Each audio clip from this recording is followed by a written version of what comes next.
Welcome to Inspiring Possible.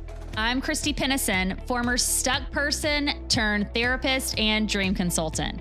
Are you feeling stuck, overwhelmed, uncertain, or just need a little inspiration? Then I want to help you gain the clarity, confidence, and courage to create possibilities and live a life you love. Because, folks, life's too short to be miserable. Hello, Inspiring Possible people. I am so glad that you have chosen to join us again. We are actually going to be that when you listen to this episode, it'll be the start of a new year, 2026. I cannot believe that it's a new year. But with that new year, we have new guests. And I actually have a guest today that I'm really glad that she said yes to coming on this podcast because I'm hoping to do a little bit more of this year. But that is finding people that are inspiring in the community that I live in. A lot of people, you might be listening from all around the United States, maybe around the world. But it's really cool when I get to see people in my own backyard that are living the dream, literally, is what this guest just told me before I pushed the record button, and how they found their way to do that no matter where you are, wherever you live. So I'm really excited to invite on the show today, Ingrid Johnson. So welcome, Ingrid. Thank you, Christy. Excited to be with you and your community. Yeah, well, and actually you have your thing is Sin-Law Dream. So Yes. I'm curious, how did you get, because I know you probably just didn't wake, maybe you did wake up and just live the dream from day one, but how did you get to living your dream on a day-to-day basis? Okay. So my dream, look, here's the true story that my parents will share with you. At the age of 8, I went to visit my father in prison, and I sat on his lap and said, "One day I'm going to become an attorney and keep you out of jail." And so I am literally living my dream. I've been an attorney for now over 25 years. I've never wanted to be anything else. I wasn't one who changed their major in college or anything. I stayed focused and had never interacted with an attorney before, but I wanted to become an attorney. I knew that that was going to be a very fulfilling career and that every day I get to impact lives. And so I'm living my dream every day, every Okay. day. Cool. So, I think this is interesting because I don't think, like you said, not everybody has maybe circumstances or experiences. And like you said, your dad was in jail at the time that lend them to have a clear vision of the trajectory that they want to go. But from Yes. 8 years old, you're like, this is what I'm going to do. From the age of 8, I knew that that was what I wanted to do. And what I do every day aligns with that. As an attorney, 90% of what I do is reading. And all through childhood, I loved to read, and I still love to read. So most people think that to become an attorney, a major part of what you do is a lot of speaking, but actually that's a small percentage of what I do. Actually, it's reading and writing that I do most, and I love both of those. So every day, I'm living my dream. Okay. Well, okay. So tell me about this. What are you reading right now? I'm just curious. I just finished a book. Oh my Lord, it was so good. Look, I read it in less than 2 hours. The name of the book is Finding 42. It's by Jamar Gales, who is he's a local. I grew up with him, and it is a story of the resilience of a husband, a father, a man, and it is. I'm talking about. He said it was going to be a page turner, but it was finished less than 2 hours page turner, okay? And I started it at daybreak. I started Okay. at daybreak at 4:30, and I finished before You daybreak. read it today?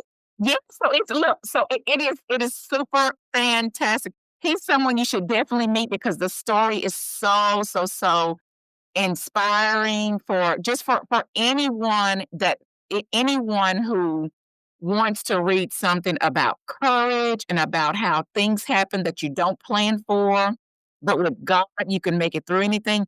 And if you think you've been through anything, it has nothing on what all that he has experienced. And just to show that there's triumph always, and everyone's going through something. And when you meet people, you don't know what all they have endured. And so it's just so inspirational. It's good. Finding That's 42. awesome. Well, I'm gonna have to pick that up, and we're gonna have to have him as a guest. But yeah, Yes. It is interesting because, in my line of work, as a therapist, I have heard a lot of stories, and I think when Mhm. people think there's more commonalities between people than people realize, Correct. number 1, and number 2, you just never know what somebody's been through or where they've come from or what they've experienced that's led them to where they are today, and it does help Yes. you to be even though it's hard to remember, it does sometimes help you, if you do remember it, to be a little bit more grace-filled, Yes. um, And with that's the people. power of community. That's the power of dialoguing and communicating. Like we're having a conversation now. You get to know more about people.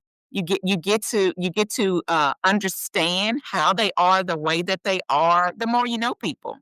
Yeah, well, what do you think has been the biggest challenge? Speaking of, as you're reflecting on his story that you read this morning, what do you think in your life has been the biggest obstacle or challenge that you've overcame to get to where you are today?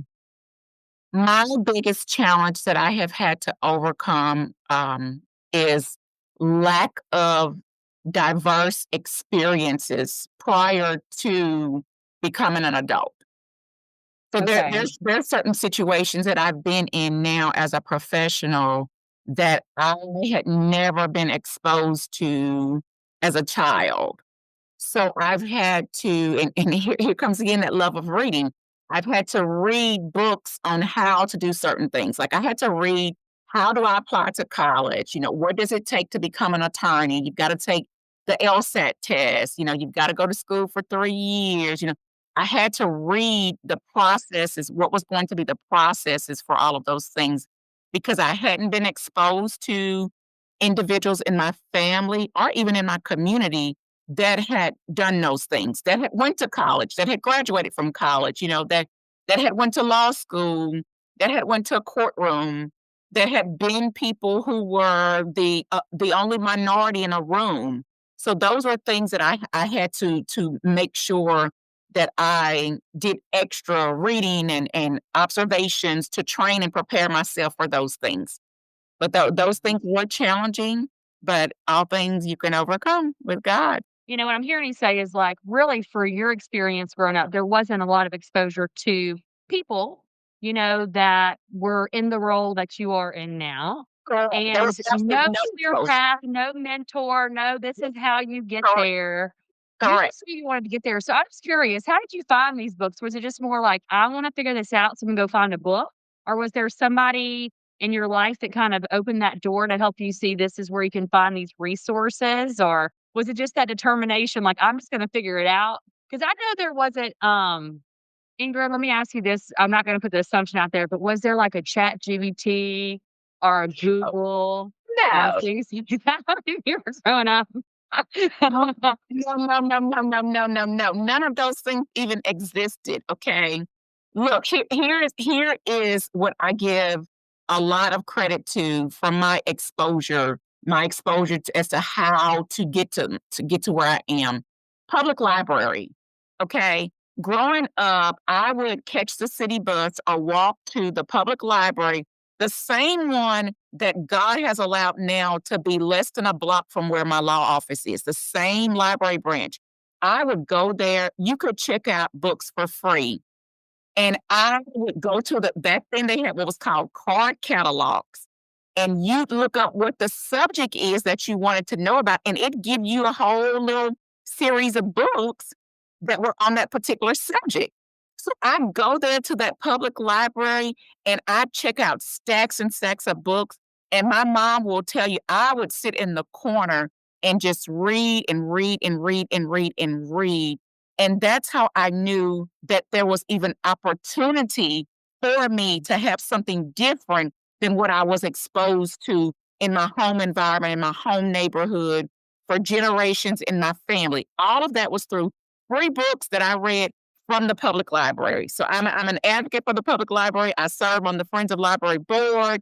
I'm just really, really into encouraging people to read. And hey, it opens up. I know they've got computers and they've got Chat GPT and all that now, but there is nothing like putting your fingers on the pages of a book and it just opening up a whole different world to you and outlining for you step by step on how to be.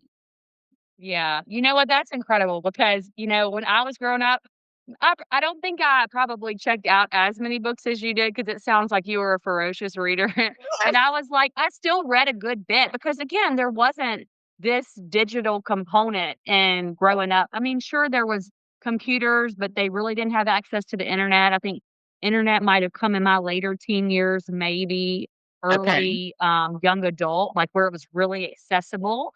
Okay. And so you're right, you read Yes. and that's how you found out. But I'll be honest with you, I'm just super impressed that you had such a, it sounds like appetite for learning that Yes. you read on things that I don't know if as a teenager, again, my lived experiences was a little bit different, that I would have read on, like how to do this or how to go this. Like mine was a lot of fiction reading and I would sit and read a lot. I'd delve myself into a story. I'm still a sucker for a story. Which is Yeah. why I love doing this podcast. But I love the public library, and you know what's a shame is that I just don't go as much as I used to.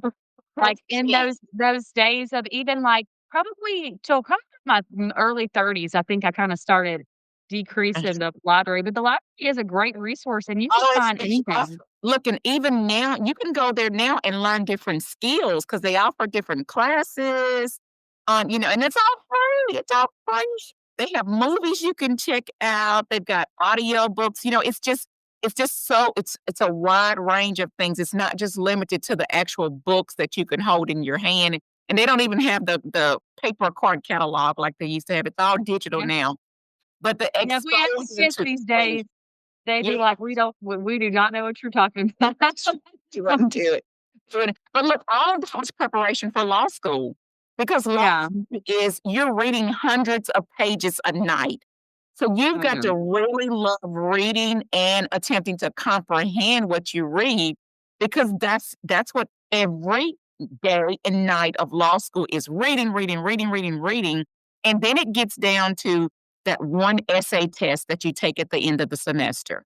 So you've got to know how to write and like writing. You've got to have a great vocabulary. All of that stems from that same thing, reading, loving to read. Yeah. Reading. Okay. So Yes. reading is really the gift that kinda got you here Oh, in yeah, a oh, lot of yeah. ways. It's what keeps her there because, again, think about it, things have changed in that I have been exposed to more professionally, but I still don't know a lot of things, okay? I've been in it over Mhm. 25 years now, but they call it the practice of law because it's ever changing. Every case is different. So I still have to do a lot of reading and researching and things like that. So but I love it. So every day I'm living my dream. Look, and you asked about the sin law dream part. I don't know if you're familiar with my story in that I worked state government for the first 11 years of my legal career.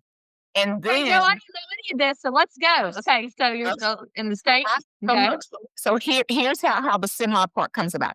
I worked state government. I worked for 3 governors, okay? I was living in Baton Rouge. I was named one of the top 40 people under 40 by the Greater Baton Rouge Business Report. I was receiving all of these awards for just how quickly I was advancing in state government. And God told me, "You're going back home." Listen, And God told me the same thing, but we're not gonna talk about that. I was like, "No, so I'm not." So when God told me that, I didn't know how it was gonna happen, I didn't know when it was gonna happen. I just knew God told me, "You're going back home, and everything that you've been putting into the community in the capital city in Baton Rouge, you're gonna put into Central Louisiana." And so, long story short, I transitioned to come back to Central Louisiana, so it's in-law dream. And that, hey, I'm here in my hometown now, living my dream every day and fulfilling my purpose and working on causes that I don't work in state government anymore. So what does that mean? That gives me the freedom to I can speak on any cause, I can participate in any cause that I see that God is leading me to. I don't have the restrictions of that I work for the government, and they restrict what you can say and what you can get involved in. I don't have those restrictions because I'm a solopreneur. And so Yeah. as an entrepreneur with my own law practice, I can speak on anything. I can work on all kinds of causes that I find to be meaningful and important and speak up for those who may not know how or had the courage to speak up for themselves. So, hey, it's great. Hey, well, okay, how long has it been since you've been back in Sunland? So I've been back in Central Louisiana since full time since 2011. Okay. So Okay, yeah. 2007 is when I knew I was coming back. And so I started starting things in the community here, phasing out things in the community in Baton Rouge, and was blessed with the law office that I'm in now to start full time 2011. Yeah, okay, so it was like what I'm hearing you say, it was something that was put on your heart, but it Yes. did take you a few years to transition and really fully actualize, I guess we'll say the Sin-Law dream, right? Yes. Did you ever think that you were gonna move back to Sin-Law when you were living away? I never thought about moving back to Central Louisiana. Look, I tell young people, I know what it's like when you graduate, you're thinking, oh, I'm going to move to Texas. I'm going to move out of state. I'm going to move, to a big city. Hey, I've been there, felt all of those kinds of things. I never thought that I would be living back in Alexandria. Okay. But look, at the point where I was even in my career, I had so many people tell me, "You're gonna go back to Alexandria? You're gonna leave all of, the positions that you're in? You're gonna leave all the connections that you have? You're gonna leave shopping and entertainment? You're gonna leave all of that to go back to Alexandria?" And I was like, "Yes, God told me to." So Yeah. I did. I did. I did not hesitate to say, "Okay, Lord, if this is what you would have me to." I didn't know how it was gonna happen. I didn't know that I was gonna walk into the law office, the building that I have now. I didn't know I was gonna walk into, taking over a firm that had existed for 3 generations. I didn't know any of that, but I just Yeah. trusted that God had a plan when he told me that I was coming back home.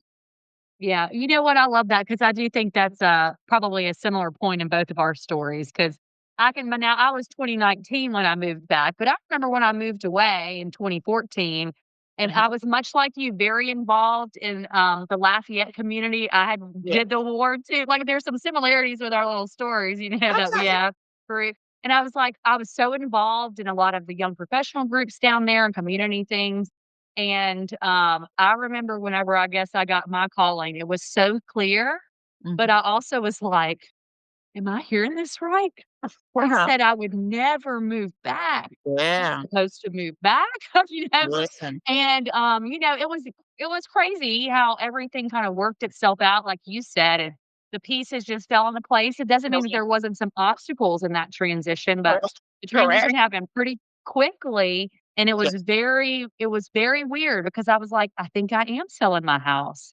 When my Uh-huh. neighbor came by and was like, my son's been looking in the neighborhood to buy a house," and I was like, "Well, I think I'm moving soon." She's like, Uh-huh. "Oh, well, he's looking to move this summer," and I was like, I think I'm gonna sell my house this summer." So Uh-huh. it's just crazy because you just gotta step out in faith. But let's Oh, talk yeah. about that. Where has faith got you at this point along your journey? It's nothing but faith because in the midst of all of this, I became a wife, okay? And I never, when I say never thought about being a wife, I wasn't one of those girls who grew up saying, "Oh, some 4 kids," it was always just about, I want to become an attorney, okay? That's all it Yeah, was. that was And the dream. that was the dream. And so along this process of I'm going to move back to Central Louisiana, my now husband speaks the same vision to me about me moving back, and I hadn't even shared it with anyone, okay? Okay. And so, and because he's born and raised here also. So it's definitely a faith thing that I became a wife, and now I've been a wife for 16 years, almost 16 years. Every step of it has been faith because I went from, this is what I tell people. I went from my good government job where I had my direct deposit every 2 weeks to I'm now gonna be. Distance, security. Yes, yes, all that, uh, don't mention the healthcare and all of that, okay? I went from that, which you would perceive is guaranteed, okay? That's what the world tells us. The world tells us, "Oh, you've got a good government job, it's guaranteed." But the faith part is that I became a solo practitioner. So that means that I've got to have clients come through the door for my bills to be paid, for money for food, for money to pay for insurance, all of those things. I walked away from that. So it's definitely been a faith walk. But let me tell you, God has been so faithful. When I say I have not regretted one moment of the decision to say yes to God telling me to come back to Central Louisiana, I have not regretted it at all. At all. Yeah. God has been Well, faithful. well, and you know what? I could echo that too. It's a crazy journey, but when you walk the journey and then you actually can kind of see what is possible when you Yes, do step out in faith, when you feel like you have a clear calling of where you're supposed to be going, it is yes. pretty remarkable because I don't know if you would attest to this, but I believe that it'll supersede what you believe is actually possible for that, you know? Yes, because, just like I mentioned a few minutes ago, I didn't realize how restricted I was in my actual giving and sewing and availability with the government job, with the title, and all of that until I came back to Central Louisiana. And now, hey, I get to make my own schedule. Okay? Which means that things that are going on and that are in the lives of my kids, I can be there for, my family, I can be there for. If there's a meeting in my community I want to make, a board I want to serve on, I have the flexibility to schedule how to do that. I can Yeah. get involved with volunteer in my community. Those are things I would have never had time to do or even would not have been encouraged to do in working in the position that I was in before. And even when you think about now that as I'm transitioning into semi-retirement from the practice of law, what I'm exploring now and that I own a boutique, okay? I own an event gathering space. Those are things I would not have been open to even considering to doing. So we're talking about first the openness mentally, but the openness financially, the openness with my time to be able to do those other things that I find to be very therapeutic and fulfilling for me. You Yeah. understand what I'm saying? In that I'm allowed to minister even serve in ministry at my church and teaching Bible study and all that because of the flexibility of my scheduling, because I have the time where I can devote to even more Bible study. And it's just opened Yeah. up so much more that had I said no to God telling me to go, I just don't know. Well, What you just get stuck. I don't know about you, but for me, even in my experience along my career journey, I there were times where I was very thinking, "This is the path. This is the path I'm gonna be on.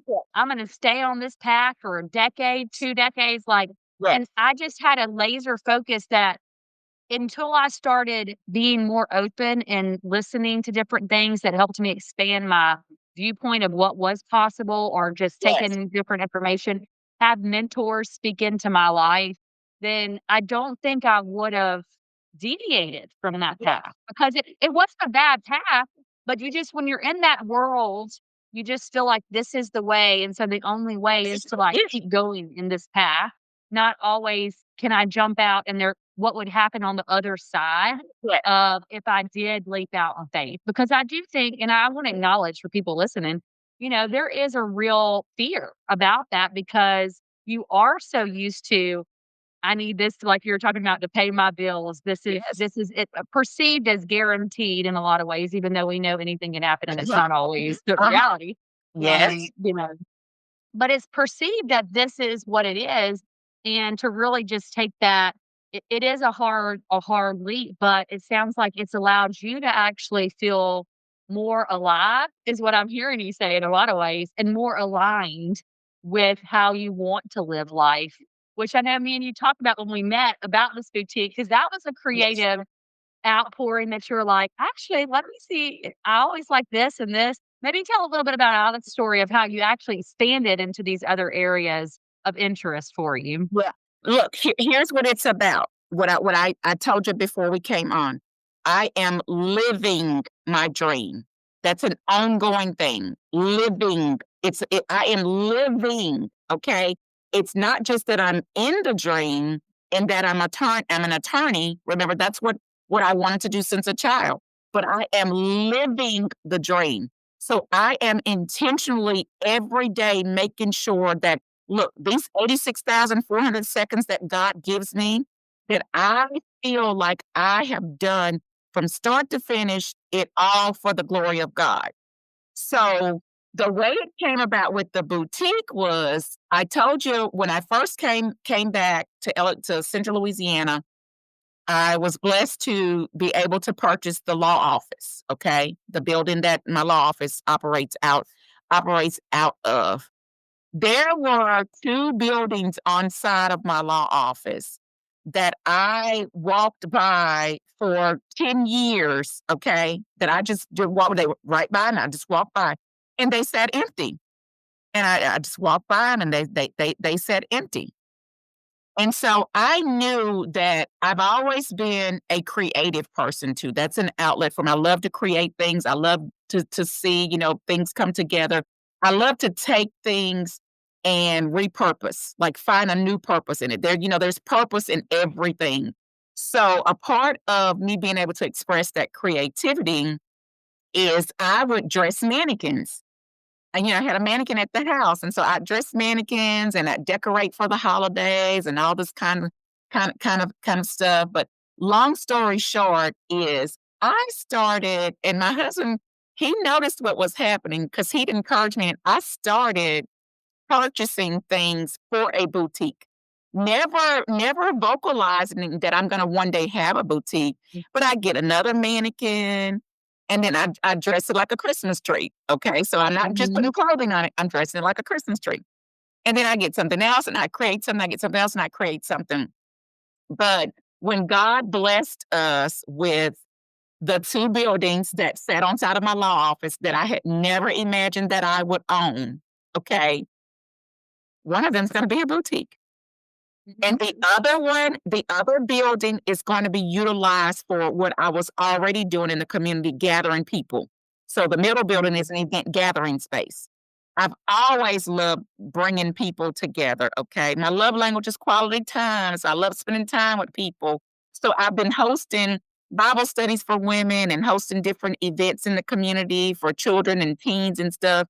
And so we turned one of the buildings into event gathering space. So the event gathering space and the boutique we're celebrating this month is 2 years since the grand opening of the block. And hey, like I'm saying, God just he just scripted. He's got a plan for it all. So I'm able to now, as I say, I'm over 25 years into the practice of law. I do it just a few days a week, and then a few days a week I get to go and play at the boutique. I get to create, and I get to decorate, and I get to put together things, and I get to help people when they're celebrating special occasions. They come in, and I get to minister to people. It's all about sewing into other people. So inside of the boutique, I have a pew. You can sit down on the pew, and we talk and chat, and some people come and stay for hours and those kinds of things. But we pray in there, we cry. It's another outlet for ministry. And as I always say, as for me and my business, we will serve the Lord. That's awesome. Well, if there is somebody that's on the fence and they're like, I actually do have a dream on my heart and I just haven't taken the step to move forward, what's Yeah. one piece of advice or a word of encouragement that you would give somebody who is considering taking that leap or step?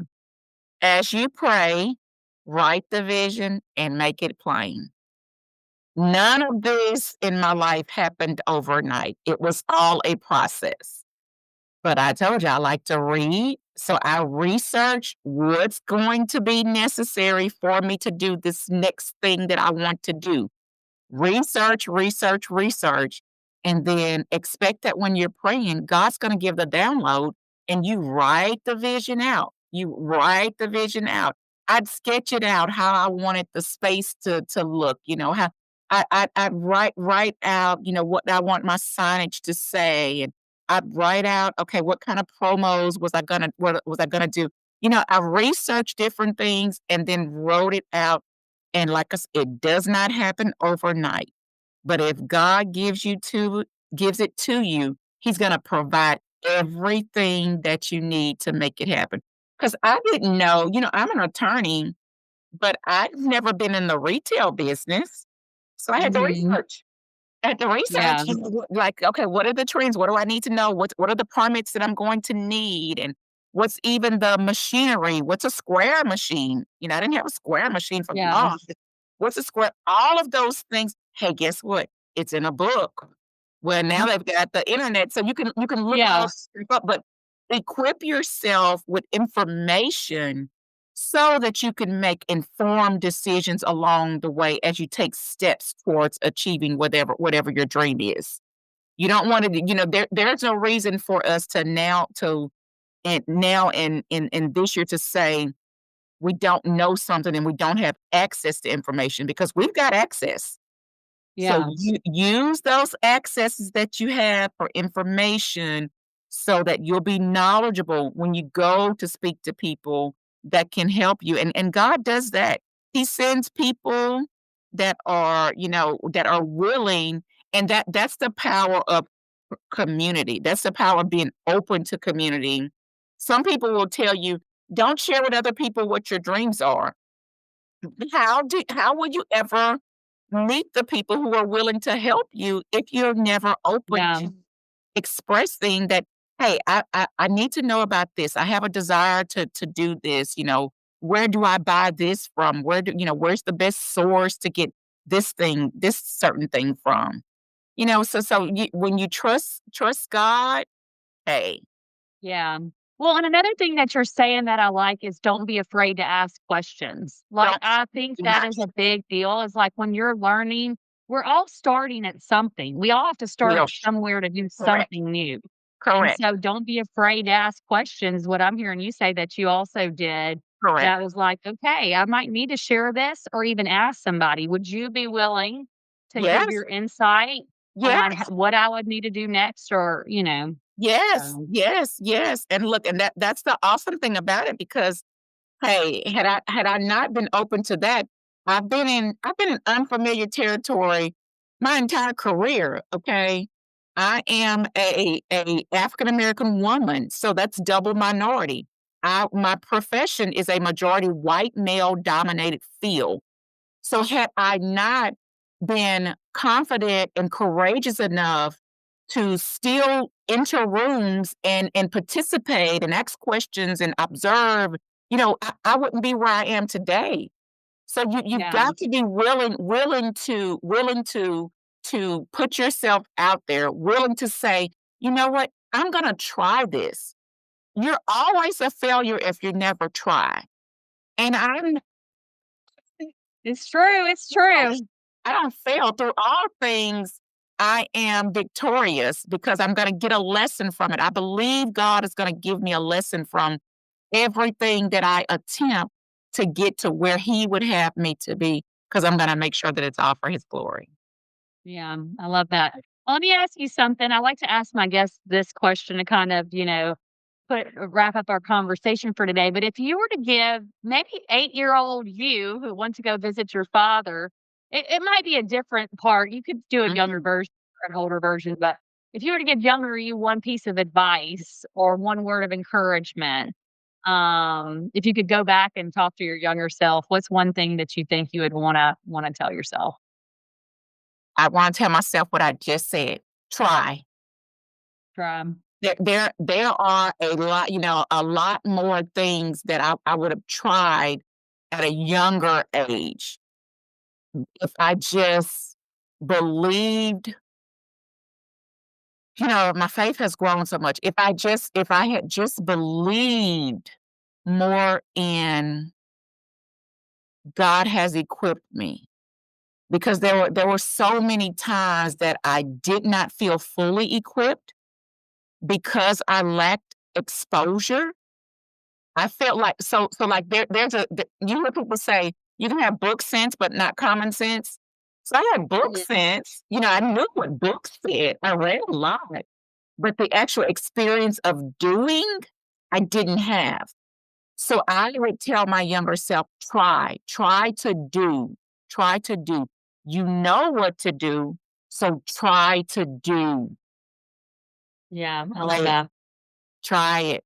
So that and that's what I'm saying now that I tell people, "Hey, that's the way you live your dream. You live your dream by you've researched it, you've written out the vision, and what's the scripture tell us to do? Now run with it. Yeah. Do it. Do it. Do it. Do it." Yeah, well, and I do like how you said earlier too, like, sometimes it's also the download of listening, right? And then making sure you write it all out as it's coming, because I think I've had times like that where it doesn't always come often, but whenever it hits, Yes. I better have that little, Yes. workbook in Yes. hand, and I better be writing it down. Well, that's why I sleep with a notepad by the bed because God Yeah. usually speaks to me a lot in the middle of the night, and I'll turn over, turn on the lamp, and jot something down. Yeah. Yeah, it would be cool, and, and that's one thing maybe too. I think what is cool about writing things down is when you go back and you actually take the time to Yes. read things that were written, you're like, "This is wild," because Yes. I wrote this down maybe 3 years ago, 4 years Yes. ago, and it may Yes. have not happened in the way that I envisioned it Yes. 100%, but by Yes. George, it has actually happened, and I think Yes. when you think about things like that, it just Oh, I love it. I wish Yes. more people would know I wish more people would know that, because I think it does take a heart it sometimes it seems unnatural if you're not used to carving out this time to really reflect and pray or whatever it is that you do to gather a vision or Yes. inspiration, but creating a vision of what it could be and then writing it down really is powerful, I think, in a lot of ways, so. Which is the beauty of that this recording is gonna air at the beginning of the year.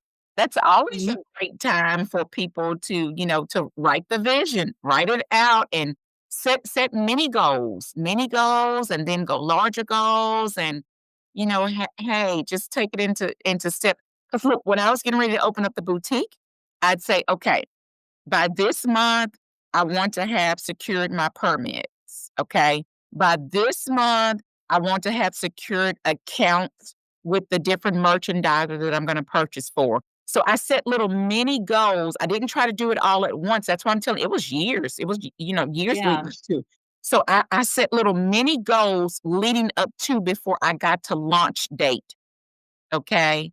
And that's the grace that we have to give ourselves, that I don't have to do it all at once. Yeah. I don't have to do it all at once. But as the vision is written out, just take one thing of it off at a time. Just one thing at a time. One thing at a time. One thing at a time. Don't expect perfection, but expect progress. And we can always be progressing as long as we are trying.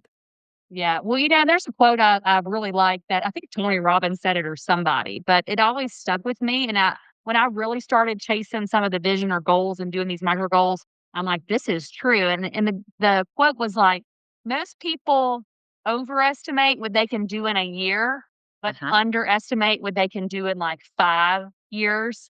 And Yes. I think it's that like what you're talking about is just small steps over time Uh-huh. it snowballs and it compounds, and Yeah. eventually you're a little bit way further along than you think you are because Yeah. you're picking up traction as you go down the hill, or Mhm. uphill, whatever.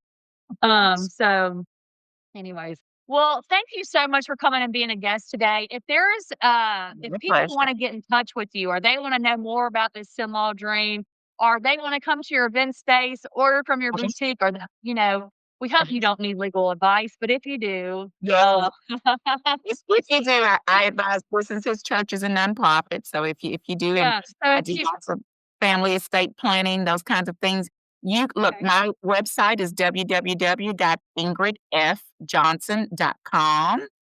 And I am located in Alexandria, Louisiana. My law office is 515 Johnston Street, downtown Alexandria. 318-442-5574 is my law office number, and my boutique and event gathering space, that's 525 and 527 Johnston Street.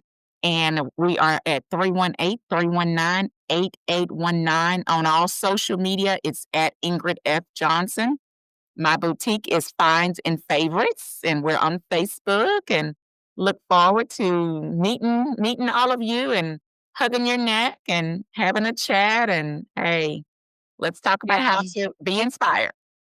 Well, and I always love my goodies that when, I think the last 2 years we've seen each other at the Women in Business conference, and that's always where I'll find something, some type of find. So we'll definitely make sure and link everything up. So if you want to go stop by and visit Ingrid and be able to get you a new look that'll look fabulous on you. Yes, yes. Or if you need that advice too on the legal front, then you can kind of find her. But thank you so Perfect. much, Ingrid. I just want to Just thank you. appreciate and acknowledge you for taking that leap and really stepping out in faith to what you were feeling called to do. And I know that Mhm. there's been tons and tons of people that have been impacted by your faithfulness to To step God be out in that direction to move back to Central Louisiana, which really does need. I mean, I think our community really, we have a lot of awesome people, but there is people that, it needs to come and help them become inspired or help them whatever hard place that they're going through or make them feel beautiful in whatever thing that they're choosing to purchase, and you do Yeah. that for a lot of people, so I wanna acknowledge you for that. Thank you, Christy. I appreciate it. And guys, y'all know I'll leave y'all with one final thing, and that thing is today what Ingrid said. She said, "Just try." Until next time.